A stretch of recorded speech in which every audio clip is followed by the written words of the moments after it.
شہداء یہ محرم کا مہینہ چلتا ہے، شہداء کربلا کے واقعات پڑھتے ہیں، جب ان کی سیرت پڑھتے تو حیران ہو جاتے. یہ اسے گوالیت، کیا نام ان کا؟ محمد گوز گوالیت. ان کے وہاں پر ڈاکو آ گئے تو یہ گھوڑے پہ بیٹھ کے بھاگے تو ان کی نواسی پیچھے بیٹھے، وہ نکل گئے. لگ بھگ قریب 200 ڈاکو تھے، قتل و غارت مچا دی تھی ان لوگ. ایک ان کے پیچھے پڑ گیا. اب وہ جو نواسی تھی نا، اس کے کانوں کے اندر سونے کی بالیاں، وہ خبیث قریب آیا. قریب آ کے اس نے وہ بچی کے کانوں پہ ہاتھ ڈالا، بالی پکڑی اور بالی کو اتنی زور سے کھینچی کہ کان چیرا، خون کا فوارہ نکلا، لڑکی کی چیخ نکلی. اسے گوالیت سے برداشت نہیں ہوا، جلال میں آ کے چھڑی تھی، وہ چھڑی ایسے ہوا میں لہرائی، جیسے ہوا میں چھڑی لہرائی، جتنے بھی ڈاکو تھے سب کی گردنیں قلم ہو گئی، سب کے سر کٹ گئے.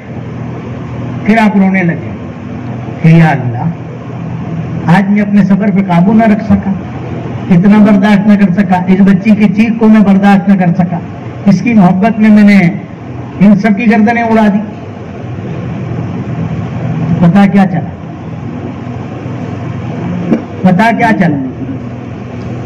تو اس سے اندازہ لگا امام عالی مقام اگر چاہتے ہاتھ اٹھانے کی بھی ضرورت نہیں تھی، خالی نظر اٹھا دیتے سب یزیدی فنا ہو جاتے. لیکن میرے امام نے نظر نہیں اٹھائی. کیوں کہ وہ جانتے تھے میں یہاں امتحان دینے آیا. کیونکہ ہر ایک انسان پہ 2 مقام آتے ہیں، ایک مقام محبوب ہوتا ہے اور ایک مقام محب ہوتا ہے.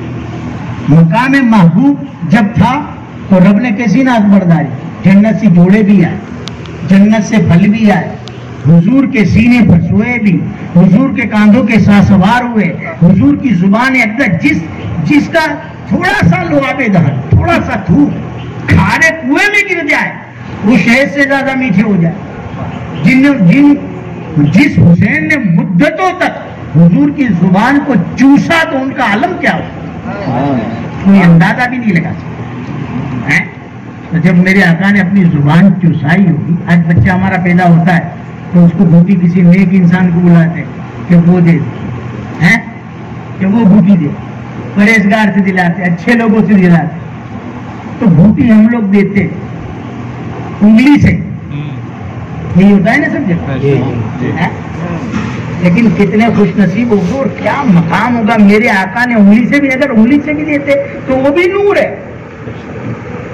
حضور نے انگلی سے بھی گھٹی نہیں دی، امام علی مقام کو گھٹی بھی دی تو اپنی زبان منہ میں دے کے، زبان منہ میں دے کے. خالی اندازہ لگاؤ کیا مقام ہوگا، کیا مقام ہوگا. یہ مقام محبوب تو ہر طریقے کی ناز برداری ہے. اور جب کربلا میں جانے کے تھے تو معلوم تھا کہ اس کا مقام محب آنے والا. امام عالی مقام کی نواسے رسول تھے، ان کو بھی پتا تھا کہ میں کیوں پیدا ہوا. میرے آقا نے تو سب کو اعلان کر دیا تھا، تو امام عالی مقام نہیں جانتے تھے؟ جانتے تھے. اس لیے تو جب نکلے کربلا کے لیے، کہا یہ کون سی جگہ ہے، کہا یہ کربلا ہے، کہا یہ جگہ خرید لو تو یہاں خیمے باندھو. کہا ہر جگہ ہم نے خیمے باندھے، کوئی جگہ نہیں خریدی. یہ کیوں؟ کہا جہاں قبریں بننی ہوتی ہے نا وہ جگہ خرید کر لی جائے. ان لوگوں کو بتا دیا کہ یہ ہمارے شہید ہونے کا ہے. اور جب خیمے کے لیے کھڈے کھودے بلیاں گاڑنے کے لیے تو تھوڑا ہی کھودتے تھے اور خون نکلا، زمین میں سے خون نکلا. سیدہ زینب نے دیکھا تو کہا بھائی خون، کہ اسی جگہ ہمارا خون بہنے والا.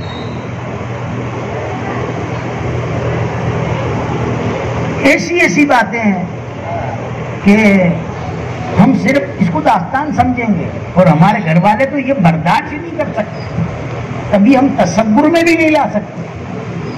اگر اس کی حقیقت سناؤں گا تو حیران ہو جاؤ کہ یار یہ کیا ہے، اور حقیقت میں یہ سب جب جا کے یہ مقام ملے. اب ان کے غلام ہم ہیں اور قیامت تک آئیں گے. کامیابی اسے ملے گی جو اس پر اٹل رہے، ڈٹا رہے.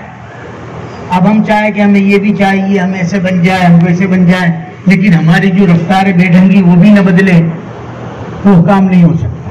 ایک میان میں دو تلوار نہیں رہ سکتی، اپنے آپ کو بدلنا پڑے تبھی کامیابی ملے، ورنہ کامیابی نہیں مل سکتی۔ اور کوئی یہ نہ سوچے کہ میں پیر کا بیٹا ہوں تو میں کامیاب ہوں، میں ولی کا بیٹا ہوں تو میں ولی ہوں، یہ بھی سوچ ہماری غلط ہے۔ ولی کا بیٹا ولی نہیں ہوتا، پیر کا بیٹا پیر نہیں ہوتا۔ اگر کسی واگری کا بیٹا ہے، اولاد واگری کی ہے، اور اللہ نے اس کو توفیق دی اور وہ ایمان لیا ہے، مسلمان ہو گیا، کلمہ پڑھ لیا اور اہل نسبت پیر سے مرید ہو گیا، ان اکرمکم عند اللہ اتقاکم، اللہ کے نزدیک وہی بزرگ تر ہے جو سب سے زیادہ پرہیزگار ہے۔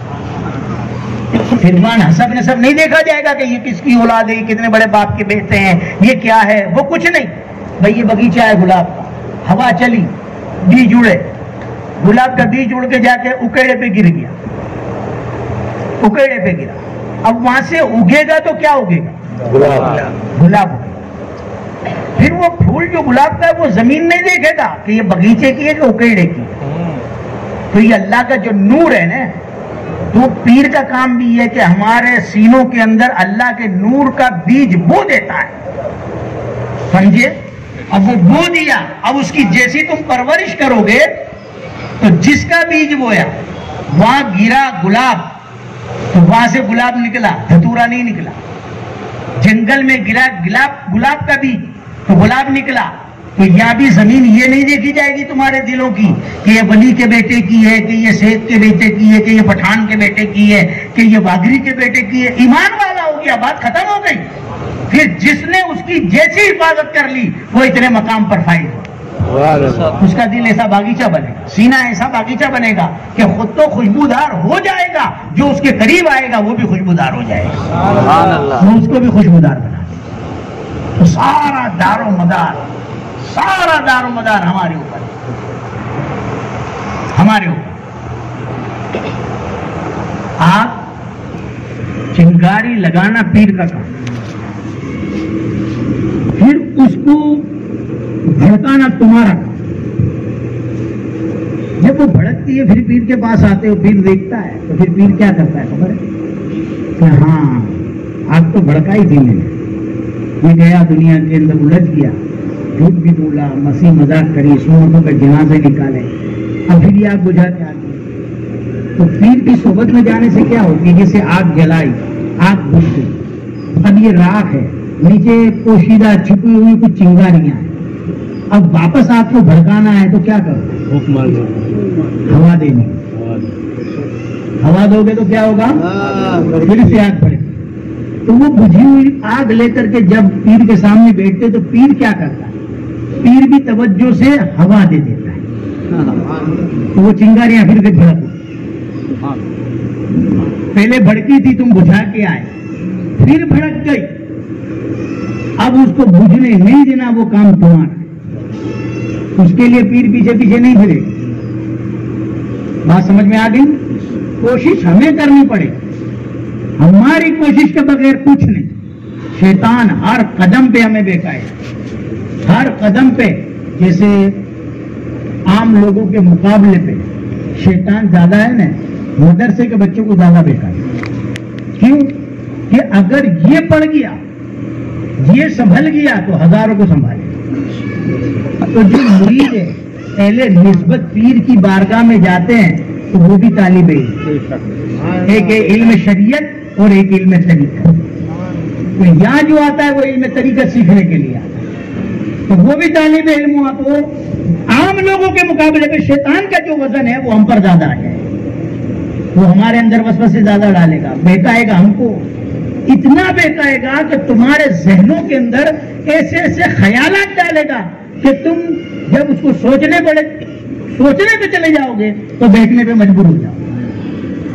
کبھی بھی سوچو مت، جہاں بھی شیطانی خیال آ جائے اسی وقت لاحول پڑھو، اور اتنی کثرت سے لاحول پڑھو کہ شیطان تمہارے قریب بھی نہ آئے، اور ہمیشہ لاحول کی کثرت پڑھو، اعوذ باللہ من الشیطان الرجیم کی کثرت۔ جس نے یہ عادت بنا لی وہ شیطان کے وار سے بچ جائے۔ سمجھ میں بات آئی؟ اور یہ کام ہم نہیں کریں گے تو ہم کامیاب نہیں ہو سکتے. ہماری کامیابی کی دلیل ہی ہے ہم دنیا میں آئے اس لیے کیونکہ یہ دنیا ایک دھوکہ ہے, خدا کی قسم دھوکہ ہے. اور یہ دنیا کیسے کٹے گی پتہ بھی نہیں چلے گا. یہاں اتنے لوگ بیٹھے, کسی کو معلوم ہے کون کتنا جیے گا؟ کسی کو معلوم نہیں کہ ہماری موت کب آئے. تو پھر کون سی خوش فہمی میں ہم زندہ ہے؟ ہمارے ساتھ بیٹھنے اٹھنے والے کتنے لوگ ہیں جن کے ناخن میں بھی درد نہیں تھا, وہ گزر گئے. ہم خود حیران ہے کہ یار یہ کیسے مر گیا, یہ کیسے گزر گیا؟ وہ گزر گیا. بات سمجھ میں آتی ہے؟ ایسا ہمارا بھی ہو سکتا ہے. اچانک ہمارا بھی وقت آئے گا, ہم بھی چلے جائیں گے. یہ زندگی اللہ کا نام یہ گواہ ہے. زندگی کسی کی, کیونکہ کل نفس ذائقۃ الموت, جو دنیا میں آیا اس کو جانا ہے, تو ہم سب کو بھی جانا ہے. جب ہمارے ماں باپ نہیں بچے, ہمارے پیر نہیں بچے, یہاں تک کہ میرے آقا حیات النبی بظاہر تو گئے, ہمیں بھی جانا ہے. یہ سبق ہے. تو اسے بگاڑ کر نہیں جانا, اسے سوار کے جانا. دنیا کیا کرتی ہے وہ دنیا پہ چھوڑو, ہمیں کیا کرنا ہے وہ ہم جائیں.